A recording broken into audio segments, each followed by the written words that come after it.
नमस्कार दोस्तों इस दुनिया में अगर देखा जाए देवी देवता और भगवान के दृष्टिकोण से तो जितने भी धर्म हैं उनको कुछ तीन भाग में हम बांट सकते हैं। एक भाग तो वो है जिसमें लोग सिर्फ एक भगवान को मानते हैं कि ये पूरे ब्रह्मांड का सिर्फ एक भगवान है, उसको कुछ मोनोथिज्म बोलते हैं हम।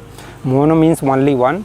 और एक दूसरा धर्म ऐसा हो सकता है जिसमें बहुत सारे देवी देवता होते हैं, भगवान होते हैं। खासकर इस धर्म के मामले में हिंदू धर्म काफ़ी फेमस है जिसको पॉलीथिज्म बोलते हैं, जिसमें बहुत सारे देवी देवता होते हैं।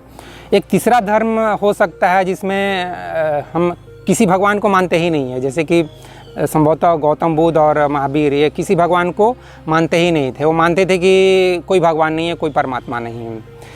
एक और भी धर्म हो सकता है जिसमें मैं ये तो नहीं बोलूँगा कि मैं उस धर्म का फाउंडर हूँ।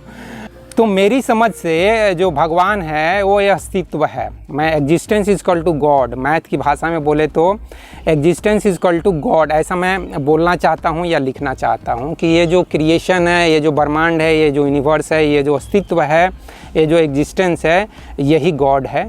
तो इस चीज़ को आप स्वीकार कर भी सकते हो, नहीं भी कर सकते हो। मैं तो एक दोस्त हूँ यार, ऐसा कुछ थोड़ी जो है कि मेरी बात को मानो ही मानो, ऐसा कुछ भी नहीं है।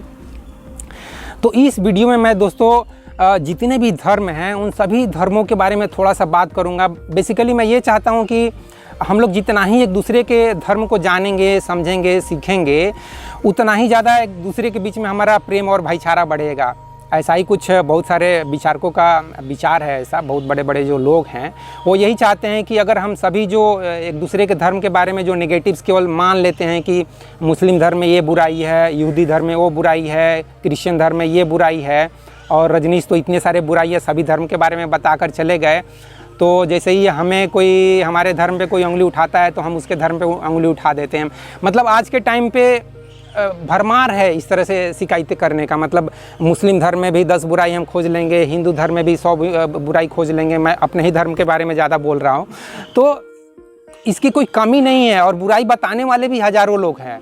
तो इस वीडियो में मैं बुराई बताने के लिए वीडियो नहीं बना रहा हूं दोस्तों। मेरा उद्देश्य है इस वीडियो का, चाहे मैं जितने भी वीडियो बनाता हूं उसका उद्देश्य यही है कि हम कैसे हम सभी मिलकर इस धरती के जितने भी लोग हैं हम सभी प्रेम से, भाईचारे के साथ, अमन चैन से, सुख शांति से जिए। सभी के पास भोजन, कपड़ा, मकान का इंतज़ाम हो, स्वास्थ्य, शिक्षा का इंतज़ाम हो, ये सब जो बेसिक ज़रूरतें हैं वो सबके पास इंतज़ाम हो। यही मेरा मेन मकसद होता है दोस्तों।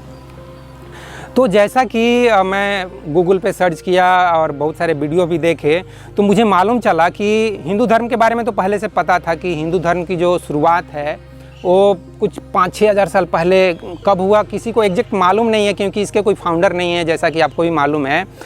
लेकिन ये वेद, पुराण, उपनिषद, इस तरह के जो ग्रंथ हैं उन ग्रंथों से हिंदू धर्म की शुरुआत हुई। और इन ग्रंथों के रचयिता कौन है इसके बारे में किसी को कुछ जानकारी नहीं है। हो सकता है उसको इतने आम आदमी लिखे होंगे, इतने नॉर्मल आदमी लिखे होंगे, मेरे जैसे आम आदमी लिख दिए होंगे। तो आम आदमी का राइटर के रूप में नाम उतना फेमस नहीं होता है। जैसे कि अब गीता का जो राइटर है वो कृष्ण फेमस है, सबको मालूम है। उसी तरह से बाइबिल, जीसस फेमस हैं। उसी तरह से जो मुस्लिम धर्म है उसका जो कुरान जो धर्म ग्रंथ है वो काफ़ी फेमस है। तो कहने का मतलब ये है दोस्तों कि जो लोग फेमस हो जाते हैं, प्रसिद्ध हो जाते हैं, उनका नाम उस पुस्तक के साथ जोड़ दिया जाता है। तो हिंदू धर्म जो कि शाश्वत धर्म कहा जाता है, सनातन धर्म कहा जाता है, इसकी शुरुआत हम मान लेते हैं कि कुछ 5-6 हज़ार साल पहले इसकी शुरुआत हुई। उसी तरह से एक दूसरा धर्म, यहूदी धर्म, इस धर्म के बारे में मैंने जाना कि हिंदू धर्म के बाद जो सबसे पुराना धर्म है वो है यहूदी धर्म। तो यहूदी धर्म का जो संस्थापक हैं वो हैं अब्राहम। तो प्रोफेट अब्राहम जी के बारे में मैंने कुछ जानकारी हासिल किया तो मुझे मालूम चला कि वो कुछ 4000 साल पहले इस धरती पर पैदा हुए। और उनके पिताजी जो थे वो एक मूर्तिकार थे, मूर्ति बेचते थे, बनाते भी थे, मूर्ति बेचते भी थे। बहुत इंटरेस्टिंग स्टोरी मालूम चला मुझे कि एक बार ऐसा हुआ कि वो अपने बेटे अब्राहम जी को बोले कि तुम इन मूर्तियों को थोड़ा देखभाल करना, मैं थोड़ा मार्केट जा रहा हूँ, मार्केट से आता हूँ। तो जो अब्राहम थे वो मूर्ति पूजा के बिल्कुल खिलाफ थे। मूर्ति पूजा को वो पसंद नहीं करते थे, उसको अस्वीकार करते थे। और वो बोलते थे कि यार एक ही भगवान है, ओनली वन गॉड है, उसी में हमको विश्वास करना चाहिए, उसी को प्रेयर करना चाहिए, उसी से हमको प्रार्थना करना चाहिए। तो उनका कुछ ऐसा विचार था। तो जब वो मार्केट गए उनके पिताजी तो जब वो लौट के आए तो देख रहे हैं कि सभी मूर्तियाँ टूटी हुई है और जो सबसे एक बड़ी मूर्ति थी उस मूर्ति के हाथ में हथौड़ा या लाठी रखा हुआ है। तो उन्होंने पूछा अपने बेटे से कि ये किसने किया। तो उन्होंने बड़े मजाकिया स्टाइल में बोल दिए अब्राहम जी कि ऐसा हुआ पापा कि जब आप मार्केट गए ना तो ये मूर्तियाँ सभी आपस में लड़ने लगे और जो सबसे बड़ी मूर्ति थी वो बच गई और बाकी सब मूर्तियाँ आपस में लड़ झगड़ कर एक दूसरे को तोड़ दिए। तो उनके पापा बोले, उनके पिताजी बोले कि यार ये कैसे संभव है, मतलब मूर्तियाँ बेजान है, ये कैसे आपस में लड़ने लगेंगी। तो फिर वही बोले कि जब ये बेजान हैं तो ये जब बात आपको मालूम है तो फिर इनकी पूजा क्यों करते हो, इनका प्रार्थना क्यों करते हो। तो इस तरह से मूर्ति पूजा का अगेंस्ट में एक तरह से समझिए ये धर्म शुरू हुआ। और इस धर्म का यही कहना है कि इस दुनिया में, इस ब्रह्मांड में सिर्फ एक गॉड है, एक ईश्वर है, एक अल्लाह है। लेकिन दोस्तों अगर आप यहाँ ध्यान देंगे तो यहाँ एक बहुत ही इंटरेस्टिंग बात निकल कर आती है कि अब्राहम के जो पिताजी हैं तेरह, वो और उनके पूर्वज, उनके जो पीढ़ियाँ हैं वो बहुत सारे देवी देवता और भगवान में विश्वास करते थे। तभी तो उनके पिताजी मूर्तिकार थे और बहुत सारे देवी देवता के मूर्ति बनाते थे। तो इससे एक ये निष्कर्ष निकल सकता है कि लगता है कि ये लोग भी पहले ऐसे धर्म में विश्वास करते थे। मैं ये नहीं कह रहा हूँ कि हिंदू धर्म में विश्वास करते थे, बल्कि किसी ऐसे धर्म में विश्वास करते थे। उस धर्म का नाम मैं गूगल में सर्च कीजिए, हो सकता है वहाँ गूगल में दिखाई दे दे। तो वो लोग पहले किसी ऐसे धर्म के बारे में विश्वास करते थे जिसमें बहुत सारे देवी देवता और भगवान होते थे। लेकिन ये चीज़ अब्राहम जी को पसंद नहीं आई और इसलिए उन्होंने ये बोल दिया कि अब से हम लोग सिर्फ एक भगवान में विश्वास करेंगे, एक अल्लाह में विश्वास करेंगे। और इस तरह से उस धर्म की शुरुआत हुई। और फिर दोस्तों उसी धर्म से आगे चलकर क्रिश्चियन धर्म का शुरुआत हुआ और फिर मुस्लिम धर्म का शुरुआत हुआ, जैसा कि हम हिस्ट्री से ये सब चीज़ें जान सकते हैं। अब दोस्तों यहाँ दो प्रश्न उठता है। सबसे पहला प्रश्न तो यह उठता है कि इस ब्रह्मांड में भगवान सिर्फ एक है या भगवान बहुत सारे हैं, मतलब देवी देवता। और दूसरा प्रश्न यह उठता है कि हमको मूर्ति पूजा करना चाहिए या नहीं करना चाहिए। इन दोनों प्रश्नों का मैं जवाब देना चाहूँगा दोस्तों। सबसे पहले तो मेरी भी समझ से इस ब्रह्मांड को सिर्फ एक ही भगवान कंट्रोल करना चाहिए या ब्रह्मांड खुद अपने आप में कंट्रोलर है। मेरी तो ये समझ है दोस्तों। जैसे आप कहोगे कि मैं ये बात किस आधार पे बोल रहा हूँ, मैं यह बात इस आधार पे बोल रहा हूँ कि जैसे एक एटम, उसके जो इलेक्ट्रॉन, प्रोटॉन और न्यूट्रॉन हैं वो आपस में कोऑर्डिनेशन करते हैं, आपस में एक दूसरे के प्रोसेस को कोऑर्डिनेट करते हैं, हार्मोनाइज करते हैं और अपने आप में ही वो एक कंट्रोलर है। मतलब एक एटम को बाहर से किसी कंट्रोलर की ज़रूरत नहीं पड़ती है। कहने का मतलब हाइड्रोजन को क्लोरीन एटम कंट्रोल नहीं कर रहा है, हाइड्रोजन को सोडियम एटम कंट्रोल नहीं कर रहा है। उसी तरह से एक न्यूक्लियस को वो अपने आप में ही एक कंट्रोलर है। उसके जो न्यूट्रॉन और प्रोटॉन हैं वो आपस में ही इस तरह से रिएक्शन कर रहे हैं कि वो आपस में ही कंट्रोल करते हैं एक दूसरे के प्रोसेस को, एक दूसरे की एक्टिविटी को। उसी तरह से और थोड़ा बड़े स्तर पर जाएंगे तो जब हम अपने बॉडी का सेल्स की बात करेंगे, एक कोशिका की बात करेंगे, तो एक कोशिका को भी अगर आप साइंस के दृष्टिकोण से देखेंगे, जो बायोलॉजिस्ट हैं वो लोग देखते हैं कि एक जो कोशिका है, एक जो सेल है, वो अपने आप में ही कंट्रोलर है। मतलब उसके जो सॉलिड लिक्विड गैस जो भी उसमें ट्रांसफ्यूजन या एक्सचेंज होते हैं वो अपने आप में ही कंट्रोल करते हैं। उसको कोई इतना कोई बाहर से कंट्रोलर की ज़रूरत है ऐसा कुछ नहीं है।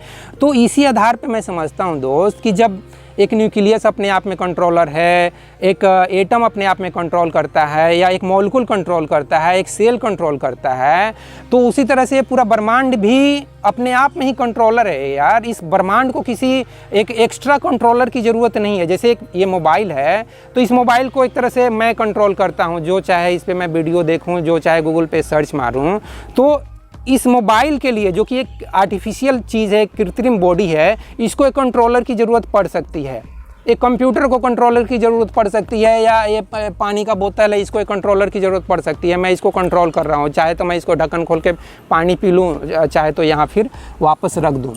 तो मैं यह कहना चाहता हूँ दोस्तों कि अगर आप समझें तो एक परमाणु से लेकर परमात्मा तक सब कुछ मेरी समझ से अपने आप में ही वो कंट्रोलर हैं। उनको मतलब वो एक दूसरे के साथ रिएक्शन करते हैं, एक दूसरे के साथ कोऑर्डिनेटिंग प्रोसेस करते हैं, एक दूसरे के साथ सामंजस्य बैठाते हैं, हार्मोनाइजेशन रिएक्शन करते हैं, एक्शन रिएक्शन करते हैं। लेकिन यह कहना कि उसको बिल्कुल हम बाहर से 100% कंट्रोल कर सकते हैं, नहीं। ये साइंस, मॉडर्न साइंस बताता है कि हम एक एटम को भी या एक एटम से भी छोटे पार्टिकल को, एक इलेक्ट्रॉन को भी हम 100% कंट्रोल नहीं कर सकते हैं। हिजेनबर्ग का जो प्रिंसिपल है कि किसी भी इलेक्ट्रॉन जैसे सब एटॉमिक पार्टिकल का हम उसका स्पीड, मोमेंटम, लोकेशन 100% एक्यूरेसी के साथ फाइंड आउट नहीं कर सकते हैं। इसका मतलब वही इनडायरेक्टली वही बता रहे हैं कि किसी भी चीज़ को हम पूरी तरह से बाहर से कंट्रोल नहीं कर सकते हैं। और वही चीज़ मैं ये बोलना चाहता हूँ कि ये नेचर, ये ब्रह्मांड, ये सोलर सिस्टम, ये सब कुछ यार अपने आप में ही एक कंट्रोलर है। जैसे कि मेरा पूरा बॉडी, मैं अपने आप में ही एक कंट्रोलर हूँ। तो इस तरह से आप समझो तो दोस्तों कि हमको अगर प्रेयर करना भी है ना, तो सबसे पहले तो यार हमको मेडिटेशन करके अपनी आत्मा को अनुभव करना है। आत्मा को अनुभव करने का मतलब अपने अंदर की शांति को अनुभव करना है। और जब हम अपने अंदर की शांति को अनुभव करते हैं, हम अपने आप को इस चीज़ के रूप में समझ लेते हैं, अनुभव कर लेते हैं कि हम स्वयं आत्मा हैं, वी आर सोल। इस चीज़ को जब हम समझ लेते हैं तो हमारा जो सोल है, नेचुरली आप देखेंगे इस ब्रह्मांड का जो कॉन्शियसनेस बोले या कंट्रोलिंग सिस्टम बोले, उससे थोड़ा सा एक हार्मोनाइजेशन शुरू हो जाता है, उसके साथ एक कनेक्शन शुरू हो जाता है। और दोस्तों इन सभी चीज़ों को बताने के लिए मैं बहुत सारे वीडियो भी बनाया हूं, जिसका एक वीडियो का लिंक मैं इस वीडियो में भी डिस्क्रिप्शन बॉक्स में रख दूंगा। उस वीडियो को आप ज़रूर देखिएगा, जिसका मैंने टाइटल रखा है द साइंस ऑफ सोल। तो दोस्तों मेरे उस वीडियो को आप देखेंगे तो आप समझेंगे कि किस तरह से मैंने एक ह्यूमन बॉडी की तुलना एक केमिकल मॉलिक्यूल से किया हूँ, एक बेंजीन मॉलिक्यूल से किया हूँ। और जिस तरह से एक बेंजीन मॉलिक्यूल अपने अंदर के रिएक्शन को कोऑर्डिनेट करता है, उसका बेंजीन रिंग उसमें काफ़ी इंपॉर्टेंट रोल प्ले करता है, उसी तरह से हमारा बॉडी को भी कंट्रोल करने में हमारी आत्मा और हमारा माइंड सबसे ज़्यादा रोल प्ले करते हैं। तो दोस्तों भगवान एक है या अनेक है, उसका जवाब मैं यहाँ दे दिया मेरी समझ से, अपनी समझ से। ठीक है, मैं एक दोस्त के नाते आपके साथ अपने विचार शेयर करता हूँ, बाकी आप इंडिपेंडेंट हो कुछ भी समझने के लिए, कुछ भी स्वीकार करने के लिए। उसके बाद दोस्तों दूसरा सवाल यह पैदा होता है कि हमको मूर्ति पूजा करना चाहिए या नहीं करना चाहिए। देखो दोस्तों, मूर्ति पूजा का कुछ संबंध कुछ ऐसा है कि देखो, जैसे कि मैं अपने दादाजी को बहुत प्यार करता हूँ, अपनी माँ को बहुत प्यार करता हूँ। मेरे दादा इस दुनिया में अब नहीं हैं, लेकिन अगर मुझे दादा को अगर याद करना हो तो मैं उनकी मूर्ति को या तो दीवार पर लगा कर याद कर सकता हूँ, या याद करना हो तो मैं अपने दिमाग में उनके साथ जो मैंने 20-25 साल जो ज़िंदगी बिताया हूँ बचपन से लेकर जवानी तक, तो उन चीज़ों को याद करके मैं उनको याद कर सकता हूँ। लेकिन जब कोई, जैसे कि मेरे दादाजी एक साधारण व्यक्ति हैं, वो कोई बहुत बड़े महान विचारक या बहुत बड़े गुरु और दार्शनिक या साइंटिस्ट नहीं हैं, तो उनकी कोई मतलब इस दुनिया के लिए कोई ज़्यादा महत्व नहीं है। लेकिन दोस्तों अगर हमको आने वाली पीढ़ी को बताना हो अब्राहम जी के बारे में, या जीसस जी के बारे में, या पैगंबर मोहम्मद जी के बारे में, या कृष्ण के बारे में, या गौतम बुद्ध महावीर के बारे में, या गुरु नानक जी के बारे में, या कबीर के बारे में, या आइंस्टीन के बारे में, न्यूटन के बारे में, गैलीलियो के बारे में, कोपरनिकस के बारे में, क्योंकि दोस्तों मैं जब भी अध्यात्म की बात करता हूँ वहाँ पर मुझे साइंस के भी जो दिग्गज लोग हैं, जो महान लोग हैं, जो ग्रेट से ग्रेटेस्ट लोग हैं, उनका भी नाम लेने की मुझे ज़रूर इच्छा हो जाती है। तो उस हिसाब से दोस्तों अगर हम विचार करें तो मूर्ति का सिर्फ इतना ही महत्व है कि आज के समय अगर हम अब्राहम जी को याद करना चाहें तो उनके मूर्ति को ही देखकर थोड़ा सा हम याद कर पाएंगे, या किताबों में जो कुछ भी उन्होंने कुछ लिखा है तो उसको हम पढ़ कर याद कर पाएंगे, उनको समझ पाएंगे कि अब्राहम जी क्या बताना चाहते थे, या पैगंबर मोहम्मद क्या बताना चाहते थे, या जीसस क्या बताना चाहते थे, या कृष्ण क्या बताना चाहते थे, या गुरु नानक क्या बताना चाहते थे, या गौतम बुद्ध महावीर ये सब क्या बताना चाहते थे। उन सब चीज़ों को हम कैसे याद करेंगे। मूर्ति पूजा इंपॉर्टेंट नहीं है, मैं ये यहाँ ज़रूर कहना चाहूँगा कि मूर्ति इतना इम्पोर्टेंट नहीं है। गौतम बुद्ध ने और महावीर ने भी मूर्ति पूजा का अगेंस्ट में गए, उन्होंने भी इन सब चीज़ों को अस्वीकार किए, तो मैं भी मूर्ति पूजा के सपोर्ट में नहीं हूँ। लेकिन मैं बस यही कहना चाहता हूँ कि इन महान लोगों को अगर हमको याद करना पड़े, जैसे कि गांधी जी को हमको याद करना पड़े, सुभाष चंद्र बोस जी को याद करना पड़े, अंबेडकर जी को याद करना पड़े, तो हम कैसे याद करेंगे? तो उनका जब मूर्ति हम देखते हैं तो हमको ध्यान आता है कि यार देखो ये सुभाष चंद्र बोस हैं, ये देखो अंबेडकर साहब हैं, ये देखो सरदार वल्लभ भाई पटेल हैं। उनको देख के उनके जैसा कुछ करने की, उनके जैसा कुछ बनने की इच्छा होती है। इसलिए मैं ये ज़रूर कहूँगा कि जो इस तरह के महान लोग हैं उनको आप ना सिर्फ याद करने के लिए, उनके सामने कभी आपको इच्छा हुई नमस्ते करने के लिए, प्रणाम करने के लिए, बस इन मूर्तियों का इतना ही महत्व है, इससे ज़्यादा महत्व नहीं है। आखिर जो लोग मूर्ति पूजा के अगेंस्ट में गए, हिंदू धर्म में भी कई लोग अगेंस्ट में गए हैं, वो लोग क्यों अगेंस्ट में गए हैं? वो लोग इसलिए अगेंस्ट में गए हैं कि मूर्ति पूजा के नाम पर हम फिर आडंबर करना शुरू कर देते हैं, हम लोग फिर एक दूसरे के साथ चालाकी करना शुरू कर देते हैं, हम भगवान से भी चालाकी करना शुरू कर देते हैं। जैसे कि हम भगवान से अगर यह बोलें कि हे भगवान, अगर आप मुझे IIT में अच्छा रैंक दिलवा दोगे तो मैं आपको 10 किलो लड्डू चढ़ाऊंगा, या हे बालाजी, अगर आप मेरे बेटे को IAS बना दोगे या मेरा प्रमोशन करवा दोगे, मुझे अफसर बना दोगे, तो मैं आपको 100 किलो लड्डू चढ़ाऊंगा। ये सब क्या है दोस्त? ये सब क्या है? तो मैं इस बारे में यही कहूँगा दोस्तों कि मूर्ति को ना इस तरह से देखो, जैसे कि आपके सामने आइंस्टीन का मूर्ति हो। जैसे कि मैं भी अपने बोर्ड के बगल में, अब जहाँ पे मैं क्लास एक पढ़ाता हूँ बोर्ड पे, वहाँ पे मैंने गौतम बुद्ध का तस्वीर रखा है और आइंस्टीन का। मतलब ये दो लोग मुझे कुछ ज़्यादा ही पसंद आते हैं और श्री कृष्ण मुझे पसंद आते हैं, तो इन तीनों को मैं काफ़ी पसंद करता हूँ। अब दोस्तों इसका मतलब यह मत समझ लेना कि मैं लोगों को गौतम बुद्ध के धर्म की तरफ ज़्यादा आकर्षित कर रहा हूँ या हिंदू धर्म में मैं कृष्ण की तरफ आकर्षित कर रहा हूँ, नहीं, ऐसा कुछ नहीं है दोस्तों। अपना अपना लगाव है, जिससे आपको ज़्यादा लगाव हो जाए। तो मेरा कहने का मतलब यही है दोस्त कि आइंस्टीन हो, गौतम बुद्ध हो, महावीर हो, श्री कृष्ण हो, मोहम्मद साहब हो, अब्राहम जी हो, जीसस हो, गुरु नानक हो, ऐसे जो लोग हैं ना, निश्चित रूप से दोस्तों ये लोग महान लोग हैं। इस चीज़ को तो आपको स्वीकार करना पड़ेगा। आप भले ही स्वीकार करो या मत करो, उनमें 10 नुक्स निकालो, जैसा कि ओशो तो हर एक आदमी में नुक्स निकालता है यार। वो तो गांधी जी में 10 नुक्स निकाल देता है, गांधी जी ऐसे थे वैसे थे, उनमें ये खराबी थी, उनके ब्रह्मचर्य का मजाक उड़ाता है। ये सब क्या है यार, मजाक उड़ाना है। पिछला मैंने एक वीडियो रखा, उसमें श्री राम का मजाक उड़ा रहा है, किसी वीडियो में श्री कृष्ण का मजाक उड़ाता है, किसी में जीसस का मजाक उड़ाता है। ये सब मुझे पसंद नहीं है दोस्तों। किसी भी धर्म का और किसी भी ऐसे व्यक्ति का, जैसे कि हम पैगंबर मोहम्मद का मजाक उड़ाएं या जीसस का मजाक अरे यार, वो लोग हम लोगों से ना, जो कॉमन मैन है ना, 99% जो लोग हैं, 99.9% लोग, हम सभी लोगों से वो लोग बेटर इंसान है यार। हम लोगों से वो लोग बेहतर इंसान है। हम लोगों से उनके पास बेहतर समझ है, बेहतर कंसाइंस है, बेहतर कॉन्शियसनेस है, उनके पास होश और जागरूकता की जो तीव्रता है वो हमसे ज़्यादा है। आप इस चीज़ को स्वीकार करना है तो करो, नहीं करना है तो मत करो। लेकिन मैं ज़रूर कहूँगा कि किसी भी धर्म के बारे में नेगेटिव बातें मत करो यार। उनके अच्छाइयों को स्वीकार करना है, स्वीकार करो। जैसे एक बतख होता है ना, उसको अगर तालाब में डाल दोगे, उसमें दूध डाल दोगे तो दूध को पी लेता है, पानी को छोड़ देता है। तो आप बतख के जैसा बनो यार। ये बतख जैसा एक जीव जंतु से सीखो कि हमको किस तरह से अगर तालाब में छोड़ दिया जाए तो उसमें अगर दूध और पानी दोनों है तो हमको दूध को पी लेना है और पानी को छोड़ देना है। तो इस तरह का आप इंसान बनो, ठीक है।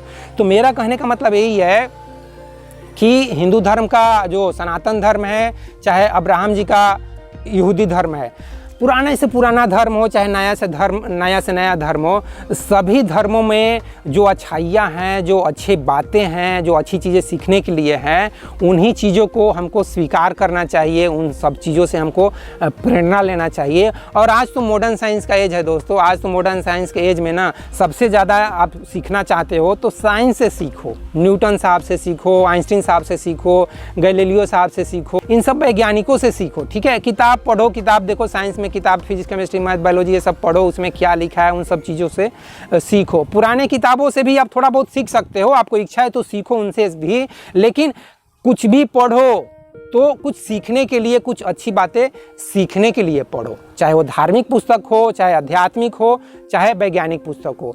किसी भी पुस्तक को पढ़ने से पहले आप अपने अंदर यही भावना पैदा करो कि इससे मैं कुछ अच्छी चीज़ें सीखूंगा, और जो अगर कुछ गलत चीज़ें हैं तो उसको मैं छोड़ दूंगा, उसको अस्वीकार करूंगा। तो सभी धर्मों के प्रति यही आप अपना दृष्टिकोण रखो। तो इस वीडियो में बस इतना ही दोस्तों। जय हिंद, जय भारत और जय विश्व, जय भगवान। Thank you very much friends.